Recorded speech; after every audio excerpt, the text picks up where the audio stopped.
ഒരു നൈസ് വൈബാണ്. നമ്മുടെ ഫ്രണ്ട്സായിട്ടും കസിൻസായിട്ടും എല്ലാ ആരായിട്ടും വന്നാലും നമുക്ക് ചില്ല് ചെയ്യാൻ പറ്റിയൊരു സ്ഥലമാണ്. പക്ഷേ ഇവിടുത്തെ ഭക്ഷണം എന്ന് പറയുന്നത് കപ്പയും പൊട്ടിയും, കപ്പയും ബീഫും, ഓംപ്ലേറ്റ്, കാട വറുത്തത്, ചായ, കട്ടൻ ചായ, ദോശ, ഇങ്ങനെയുള്ള 3-4 ഐറ്റംസ് ഉണ്ട്. നല്ല ഭക്ഷണം കേട്ടോ, നല്ല നോർമൽ ഭക്ഷണം, വലിയ റേറ്റും കാര്യങ്ങളൊന്നുമില്ല. അപ്പോൾ ഞങ്ങൾ 4 പേരുണ്ടായിരുന്നു. അപ്പോൾ കപ്പയും ബീഫും കപ്പയും ബോട്ടിയും പറഞ്ഞ് 2 കട്ടൻ ചായയും 2 പാൽ ചായയും പറഞ്ഞു. ഇതിന് ഏറ്റവും വലിയ രസം എന്താണെന്ന് അറിയുമ്പോൾ, അതായത് ഈ ഒരു സ്പേസ് ഞങ്ങൾ തപ്പിപ്പോയാനുള്ളൊരു കാരണമുണ്ട്. ഞങ്ങൾ ശരിക്കും ഈ തട്ടുകടയിൽ വന്നതല്ല. ഞങ്ങൾ അത്താണിയിൽ എയർപോർട്ടിൻ്റെ അടുത്ത് ഫ്ലൈറ്റ് അടുത്ത് കാണാൻ പറ്റിയ ഒരു സ്ഥലം നോക്കി വന്നതാണ്. അപ്പോഴാണ് ഇങ്ങനൊരു തട്ടുകട ഉണ്ടത്, നല്ല നീറ്റായിട്ടുള്ളൊരു തട്ടുകട. അപ്പോൾ ഞങ്ങൾ ഇവിടെ കയറി ഭക്ഷണം കഴിക്കാൻ തന്നു. ഭക്ഷണം കഴിക്കണ സമയത്താണ് ഫ്ലൈറ്റ് തൊട്ടടുത്ത് നിന്ന് അങ്ങോട്ട് പറന്നങ്ങോട്ട് പൊങ്ങിപ്പോണത്.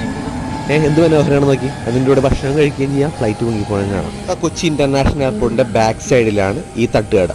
കുഴിപ്പളം എന്നാണ് ഈ സ്ഥലത്തിന്റെ പേര് കേട്ടോ.